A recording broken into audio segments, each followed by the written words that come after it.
From the macabre minds of Laughing Devil Production comes another story from the Nightshade Diary. You know what that means. Check under the bed and make sure no one or nothing is there. Is the closet door securely shut? Then leave your disbelief behind, amp up your imagination, and hang on tight for another ride into terror and mystery. And like all good horror stories, just imagine it's a dark and stormy night. And remember, screaming like a little girl is permitted.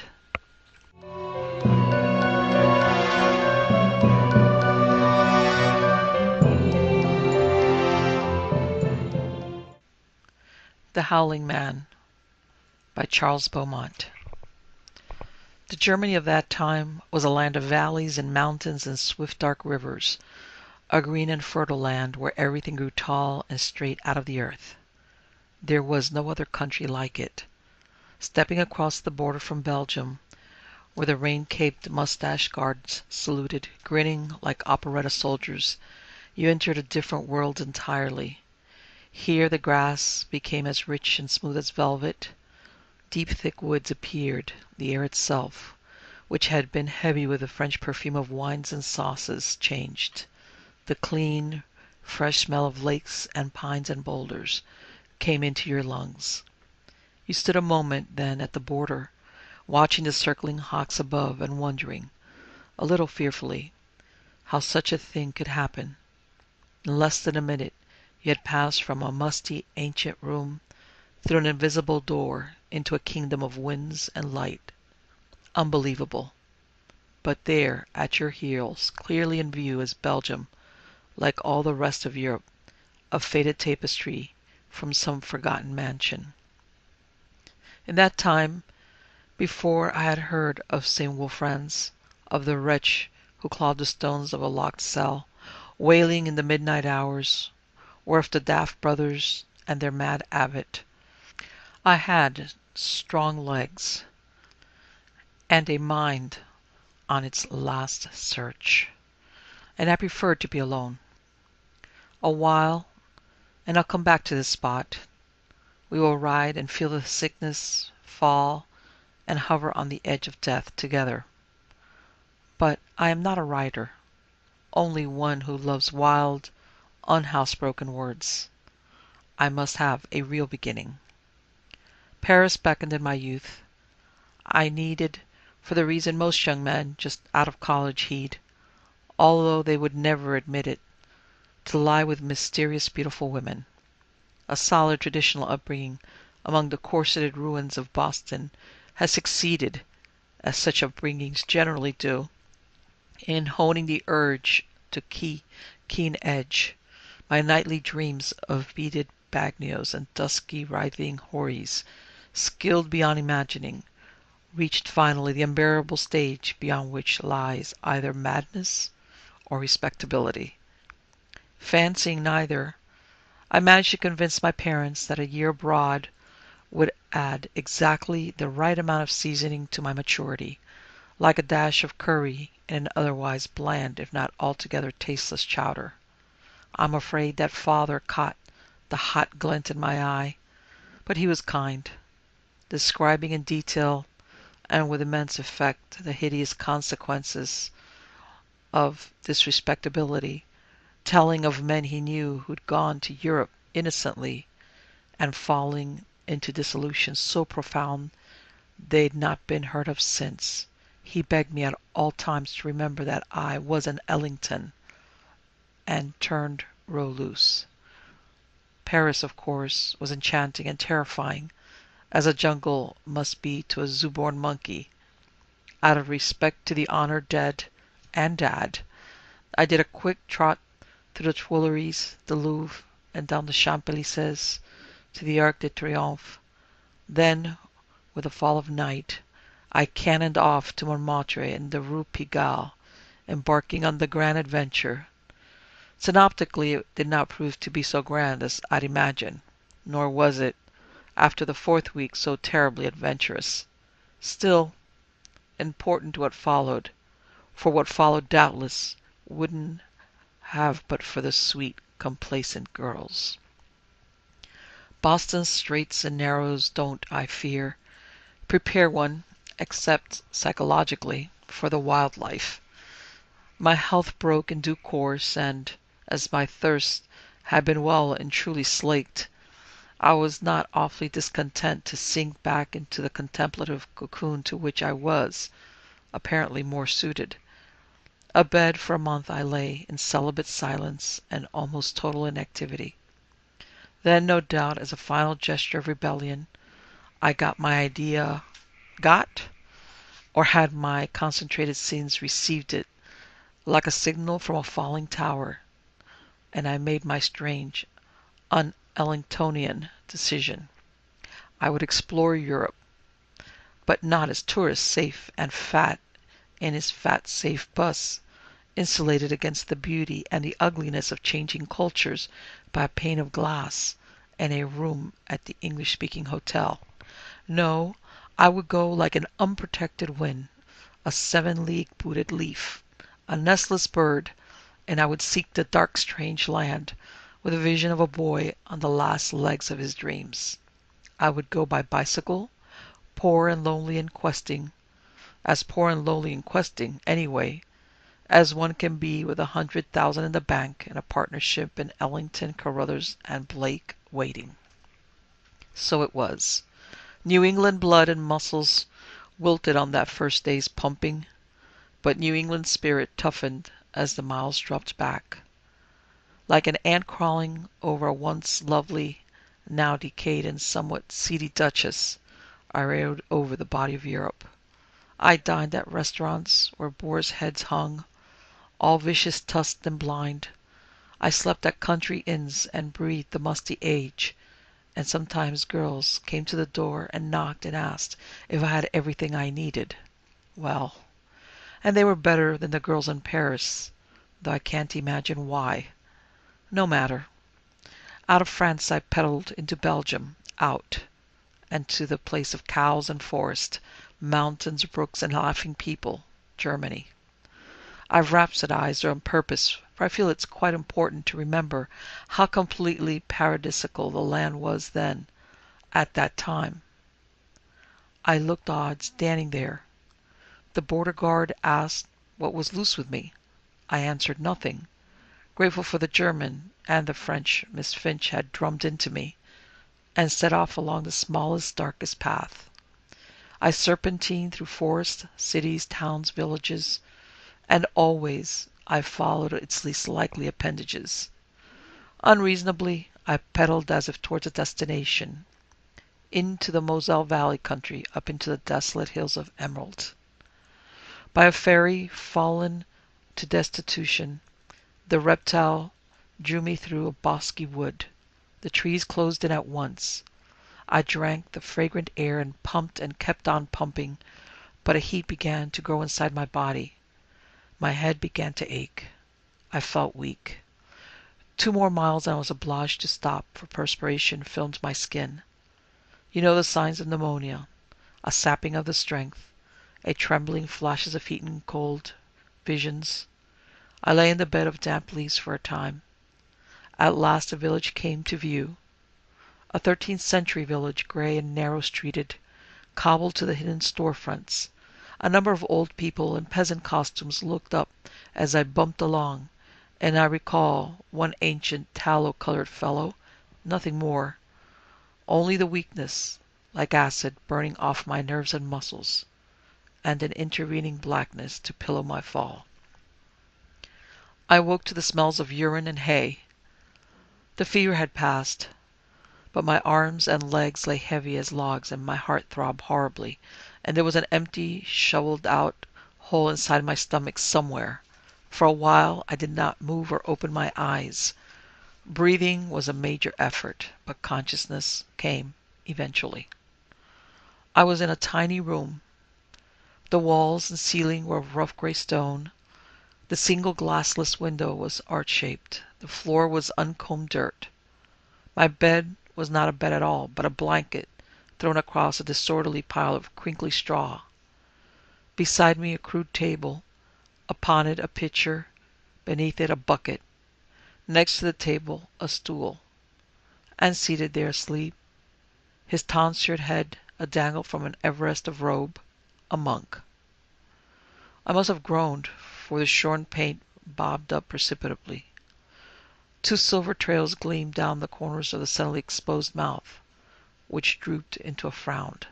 The slumber's eyes blinked. "It is God's infinite mercy," sighed the gnome-like little man. "You have recovered." "Not as yet," I told him. Unsuccessfully, I tried to remember what happened. Then I asked questions. "I am Brother Christophorus. This is the Abbey of St. Wulfran's. The Burgermeister of Schwarzhof, Herr Barth, brought you to us 9 days ago. Father Jerome said that you would die, and he sent me to watch, for I have never seen a man die, and Father Jerome holds that it is beneficial for a brother to have seen a man die. But now I suppose that you will not die." He shook his head ruefully. "Your disappointment," I said, "cuts me to the quick. However, don't abandon hope. The way I feel now, it's touch and go." "No," said Brother Christophorus sadly. "You will get well. It will take time, but you will get well." "Such ingratitude, and after all you've done, how can I express my apologies?" He blinked again. With the innocence of a child, he said, "I beg your pardon?" "Nothing," I grumbled, "about blankets, a fire, some food to eat," and then slipped back into the well of sleep. A fever dream of forest full of giant two-headed beasts came, then the sound of screaming. I awoke. The scream shrilled on, klaxon loud, high, cutting like a cry for help. "What is that sound?" I asked. The monk smiled. "Sound? I hear no sound," he said. It stopped. I nodded. "Dreaming. Probably I'll hear a good deal more before I'm through. I shouldn't have left Paris in such poor condition." "No," he said, "you shouldn't have left Paris." Kindly now, resigned to my recovery, Brother Christophorus became attentive to a fault. Nurse-like, he spooned thick soups into me, applied compresses, chanted soothing prayers, and emptied the bucket out the window. Time passed slowly. As I fought the sickness, the dreams grew less vivid, but the nightly cries did not diminish. They were as full of terror and loneliness as before, strong, real in my ears. I tried to shut them out, but they would not be shut out. Still, how could they be strong and real except in my vanishing delirium? Brother Christophorus did not hear them. I watched him closely when the sunlight faded to the gray of dusk and the screams began. But he was deaf to them, if they existed. If they existed. "Be still, my son. It is the fever that makes you hear these noises. That is quite natural." "Is that not quite natural? Sleep?" "But the fever is gone. I'm sitting up now. Listen! Do you mean to tell me you don't hear that?" "I hear only you, my son." The screams that 14th night continued until dawn. They were totally unlike any sounds in my experience. Impossible to believe they could be uttered and sustained by a human.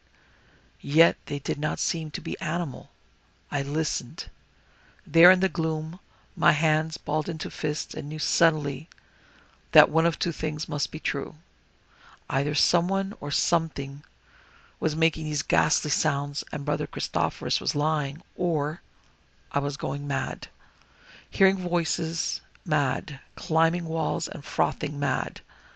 I'd have to find the answer. That I knew, and by myself. I listened with a new ear to the howls. Razoring under the door, they rose to operatic pitch, subsided, resumed, like the cries of a surly hysterical child. To test their reality, I hummed beneath my breath. I covered my head with a blanket, scratched the straw, coughed. No difference. The quality of substance of existence was there.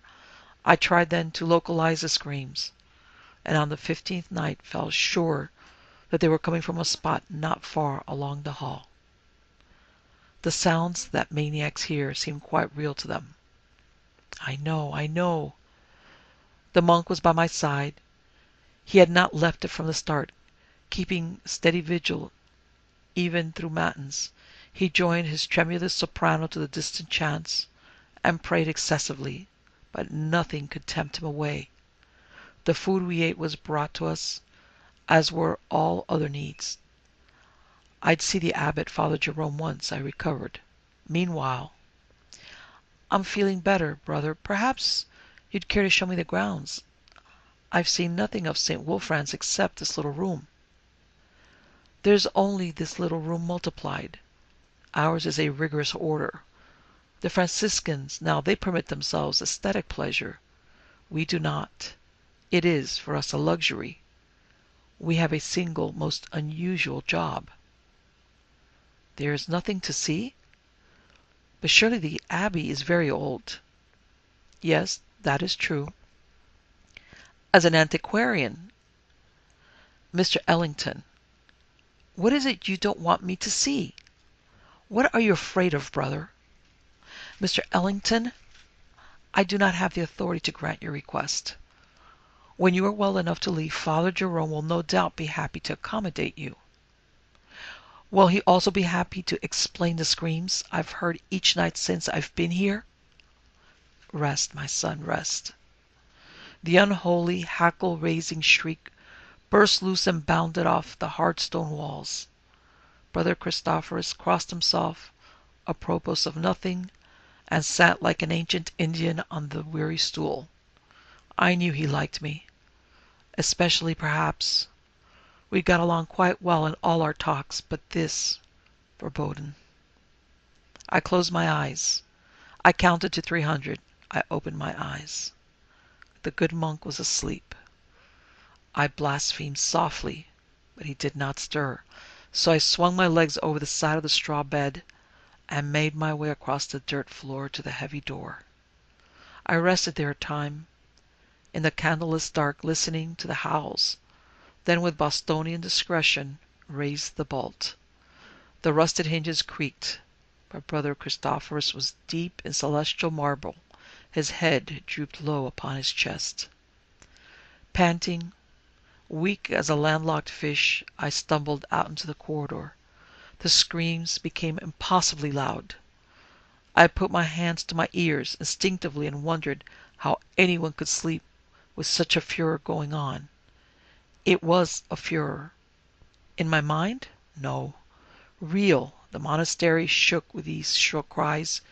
You could feel the realness with your teeth. I passed a brother's cell and listened. Then another. Then I paused. A thick door made of oak or pine was locked before me. Behind it were the screams. A chill went through me on the edge of those unutterable shrieks of hopeless, helpless anguish, and for a moment I considered turning back. Not to my room, not to my bed of straw, but back into the open world. But duty held me. I took a breath and walked up to the narrow bar-crossed window and looked in. A man was in the cell, on all fours, circling like a beast, his head thrown back. A man. The moonlight showed his face. It cannot be described, not at least by me. A man past death might look like this, a victim of the Inquisition rack, the stake, the pincers, not a human in the third decade of 20th century, surely. I had never seen such suffering within 2 eyes, such lost, mad suffering. Naked he crawled about the dirt, cried, leaped up to his feet and clawed the hard stone walls in fury. Then he saw me. The screaming ceased. He huddled, blinking, in the corner of his cell. And then, as though unsure of what he saw, he walked right to the door. In German hissing, "Who are you?" "David Ellington," I said. "Are you locked in? Why have they locked you in?" He shook his head. "Be still, be still. You are not German?" "No." I told him how I came to be at St. Wulfran's. Ah! Trembling, his horny fingers closing on the bars, the naked man said, "Listen to me. We have only moments. They are mad. You hear? All mad. I was in the village, lying with my woman, when their crazy abbot burst into the house and hit me with his heavy cross. I woke up here. They flogged me. I asked for food. They would not give it to me. They took my clothes. They threw me in this filthy room. They locked the door." "Why?" "Why?" he moaned. "I wish I knew. That's been the worst of it. 5 years imprisoned, beaten, tortured, starved, and not a reason given, not a word to guess from, Mr. Ellington. I have sinned, but who has not? With my woman, quietly, alone with my woman, my love. And this God-drunk lunatic Jerome cannot stand it. Help me!" His breath splashed on my face. I took a backward step and tried to think. I couldn't quite believe that in this century a thing so frightening could happen. Yet the Abbey was secluded, above the world, timeless. What could not transpire here secretly? "I'll speak to the abbot." "No! I tell you, he's the maddest of them all. Say nothing to him." "Then how can I help you?" He pressed his mouth against the bars. "In one way only. Around Jerome's neck there is a key. It fits this lock. If... Mr. Ellington!" I turned and faced a fierce El Greco painting of a man, white-bearded, brown-nosed, regal as an emperor beneath the grey peaked robes. He came out of the darkness. "Mr. Ellington, I did not know that you were well enough to walk. Come with me, please." The naked man began to weep hysterically. I felt a grip of steel about my arm. Through corridors, past snore-filled cells, the echoes of the weeping dying, we continued to a room. "I must ask you to leave St. Wulfran's," the abbot said. "We lack the proper facilities for care of the ill. Arrangements will be made in Schwarzhof." "One moment," I said. "While it's probably true that Brother Christophorus' ministration saved my life, and certainly true that I owe you all a debt of gratitude, I've got to ask for an explanation of that man in the cell." "What man?" the abbot said softly. "The one we just left. The one who screamed all night long every night." "No man has been screaming, Mr. Ellington." Feeling suddenly very weak, I sat down and rested a few breaths' worth. Then I said, "Father Jerome, you are he. I am not necessarily an irreligious person, but neither could I be considered particularly religious. I know nothing of monasteries, what is permitted, what isn't, but I seriously doubt you have the authority to imprison a man against his will." "This is quite true. We have no such authority." "Then why have you done so?" The abbot looked at me steadily. In a firm, inflexible voice he said, "No man has been imprisoned at St. Wulfran's. He claims otherwise." "Who claims otherwise?" "The man in the cell at the end of the corridor." "There is no man in the cell at the end of the corridor." "I was talking with him." "You were talking with no man." The conviction in his voice shocked me to momentary silence. I gripped the arms of the chair. "You are ill, Mr. Ellington," the bearded holy man said. "You have suffered from delirium. You have heard and seen things which do not exist." "That's true," I said, "but the man in the cell, whose voice I can hear now, is not one of those things." The abbot shrugged. "Dreams can seem very real, my son." I glanced at the leather thong about his turkey gobbler neck, all but hidden beneath the beard. "Honest men make unconvincing liars," I lied convincingly. "Brother Christophorus has a way of looking at the floor whenever he denies the cries in the night. You look at me, but your voice loses its commands. I can't imagine why, but you are both very intent upon keeping me away from the truth, which is not only poor Christianity, but also poor psychology. For now I am quite curious indeed. You might as well tell me, Father. I'll find out eventually. What do you mean? Only that I'm sure the police will be interested to hear of a man imprisoned at the Abbey. I tell you, there is no man. Very well, let's forget the matter. Mr. Ellington. The abbot put his hands behind him. The person in the cell is, one of the brothers. Yes. He is subject to seizures, fits. You know fits. At these times he becomes intractable, violent, dangerous. We're obliged to lock him in a cell, which you can surely understand. I understand, I said, that you're still lying to me. If the answer were as simple as that, you'd not have gone through the elaborate business of pretending I was delirious.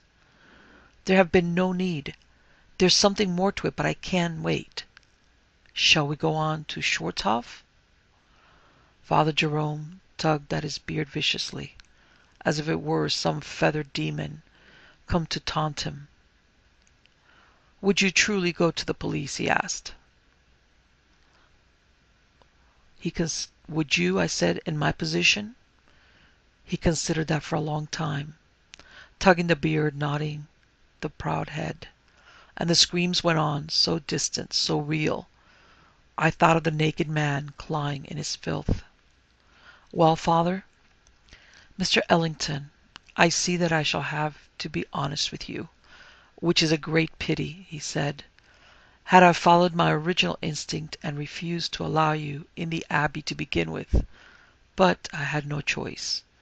You were near death. No physician was available. You would have perished. Still, perhaps, that would have been better. My recovery seems to have disappointed a lot of people, I commented. I assure you it was inadvertent. The old man took no notice of this remark. Stuffing his mandarin hands into the sleeves of his robe, he spoke with great deliberation. When I said there was no man in the cell at the end of the corridor, I was telling the truth. Sit down, sir. Please, now. He closed his eyes. There is much to the story, much that you will not understand or believe. You are sophisticated, or feel that you are. You regard our life here, no doubt, as primitive. In fact, you do. I know the current theories. Monks are misfits, neurotics, sexual frustrates, and aberrants. They retreat from the world because they cannot cope with the world, etc. You are surprised I know these things? My son, I was told by the one who began the theories. He raised his head upward, revealing more of the leather thong. 5 years ago, Mr. Ellington, there were no screams at St. Wolfran's. This was an undistinguished little abbey in the wild Black Mountain region, and its inmates' job was quite simply to serve God, to save what souls they could by constant prayer. At that time, not very long after the Great War, the world was in chaos. Schwarzhof was not the happy village you see now. It was, my son, a resort for the sinful, a hive of vice and corruption, a pit for the unwary, and the wary also if they had not strength. A godless place. Forsaken fornicators paraded the streets. Gambling was done. Robbery and murder, drunkenness and evils as so profound I cannot put them into words. In all the universe you could not have found a fouler pest hole, Mr. Ellington. The abbots and the brothers at St. Wolfran's succumbed for years to Schwarzhof, I regret to say. Good men, lovers of God, chaste good men, came here and fought but could not win against the black temptations. Finally, it was decided that the abbey should be closed. I heard of this and argued. Is that not surrender? I said. Are we to bow before the strength of evil? Let me try, I beg you, let me try to amplify the word of God, that all in Schwarzhof shall hear and see their dark transgressions and repent. The old man stood at the window, a trembling shade. His hands were now clutched together in a fervency of remembrance. They asked, he said, if I considered myself more virtuous than my predecessors, that I should hope for success where they had failed. I answered that I did not, but that I had an advantage. I was a convert. Earlier I had walked with evil and knew its face. My wish was granted. For a year, 1 year only, rejoicing, Mr. Ellington, I came here and one night, incognito, walked the streets of the village. The smell of evil was strong, too strong, I thought, and I had reveled in the alleys of Morocco. I had seen the dens of Hong Kong, Paris, Spain. The orgies were too wild, the drunkards much too drunk, the profanities a great deal too profane. It was as if the evil of the world had been distilled and centered here, as if a pagan tribal chief in hiding had assembled all his rituals about him. The abbot nodded his head. I thought of Rome in her last days, of Byzantium, of Eden. That was the first of many hints to come. No matter what they were, I returned to the abbey and donned my holy robes and went back into Schwarzhof. I made myself conspicuous. Some jeered, some shrank. A voice cried, "Damn your foolish God!" And then a hand thrust out from darkness touched my shoulder, and I heard, "Now, Father, are you lost?" The abbot brought his tightly clenched hands to his forehead and tapped his forehead. "Mr. Ellington, I have some poor wine here. Please have some." I drank gratefully. Then the priest continued. I faced a man of average appearance, so average indeed that I felt I knew then. "No," I told him, "but you are lost." He laughed a foul laugh. "Are we not all, Father?" Then he said a most peculiar thing. He said his wife was dying and begged me to give her extreme unction. "Please," he said, "in God's sweet name." I was confused. We hurried to his house. A woman lay upon a bed, her body nude. "It is a different extreme unction that I have in mind," he whispered, laughing. "It's the only kind, dear Father, that she understands. No other will have her. Pity, pity on the poor soul lying there in all her suffering. Give her your scepter." And the woman's arm came snaking, supplicating towards me, round and sensuous and hot. Father Jerome shuddered and paused. The shrieks, I thought, were growing louder from the hall. "Enough of that," he said. I was quite sure then. I raised my cross and told the world that I had learned, and it was over. He screamed, as he's doing now, and fell upon his knees. He had not expected to be recognized, nor should he have been normally, but in my life I've seen him many times in many guises. I brought him to the abbey. I locked him in a cell. We chant his chains each day. And so, my son, you see why you must not speak of the things you've seen and heard. I shook my head, as if afraid the dream would end, as if reality would suddenly explode upon me. "Father Jerome," I said, "I haven't the vaguest idea of what you're talking about. Who is the man?" "Are you such a fool, Mr. Ellington, that you must be told?" "Yes." "Very well," said the abbot. "He is Satan, otherwise known as the Dark Angel, Asmodeus, Belial, Araman Diabolus, the Devil." I opened my mouth. "I see you doubt me. That is bad. Think, Mr. Ellington, of the peace of the world in these 5 years. of the prosperity, of the happiness. Think of this country, Germany, now. Is there another country like it? Since we caught the devil and locked him up here, there have been no great wars, no overwhelming pestilences, only the sufferings man was meant to endure. Believe what I say, my son, I beg you.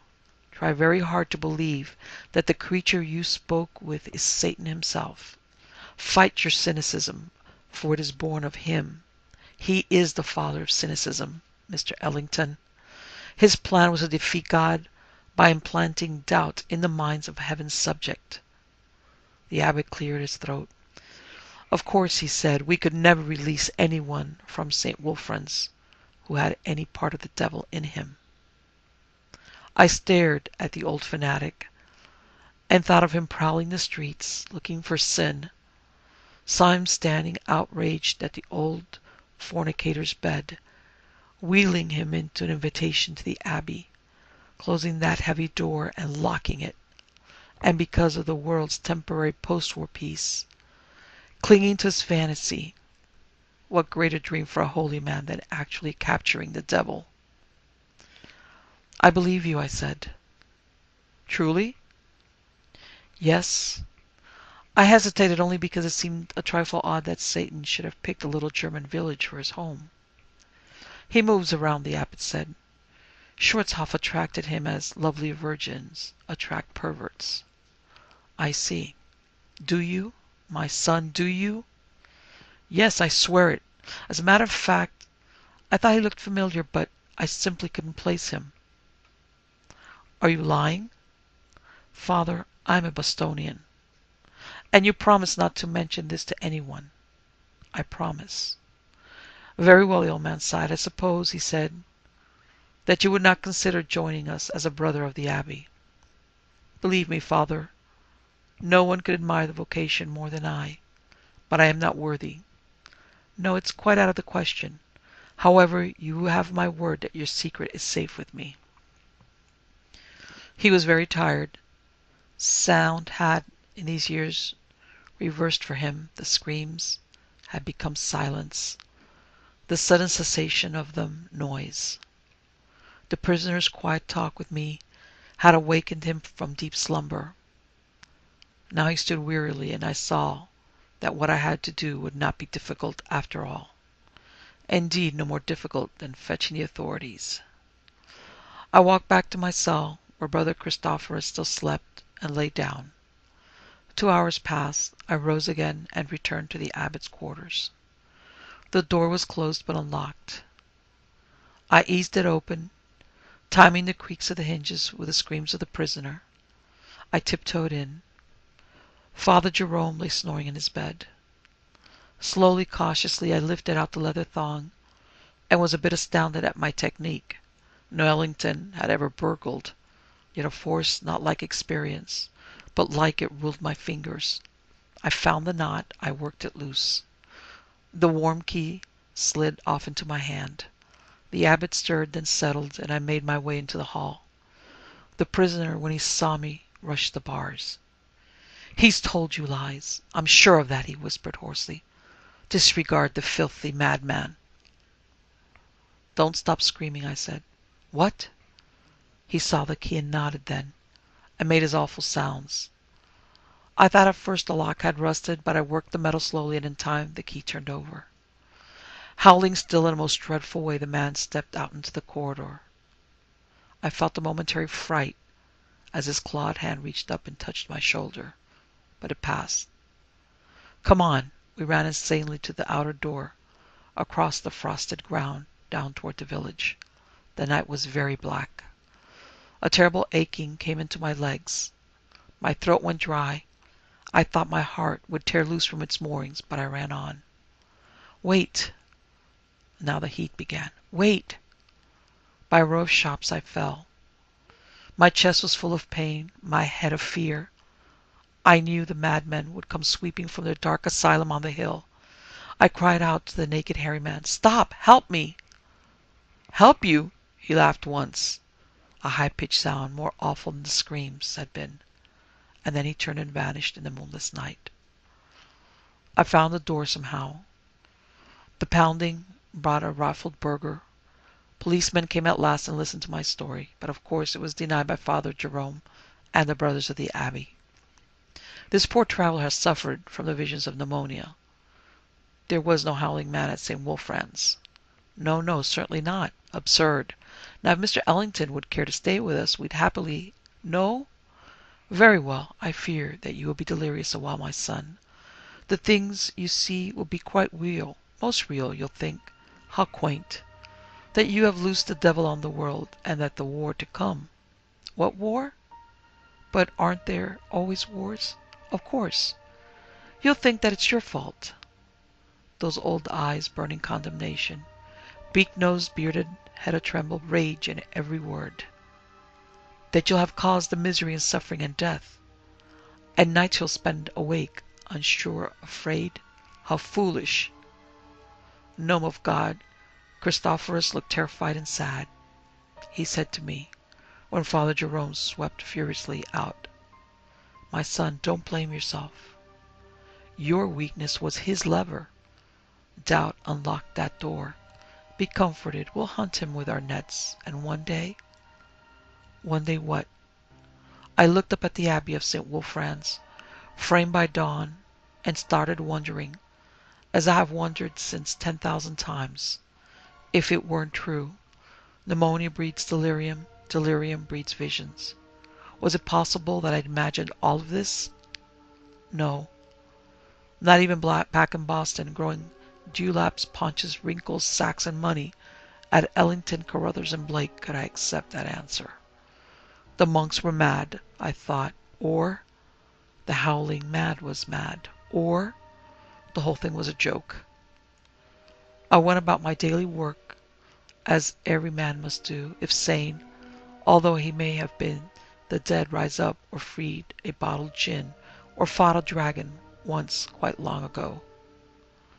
But I could not forget. When the pictures of the carpenter from Brownham Inn began to appear in all the papers, I grew uneasy, for I felt I'd seen this man before. When the carpenter invaded Poland, I was sure. And when the world was plunged into war and cities had their entrails blown asunder, that pleasant land I'd visited became a place of hate and death. I dreamed each night.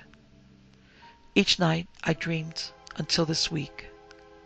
A card arrived from Germany.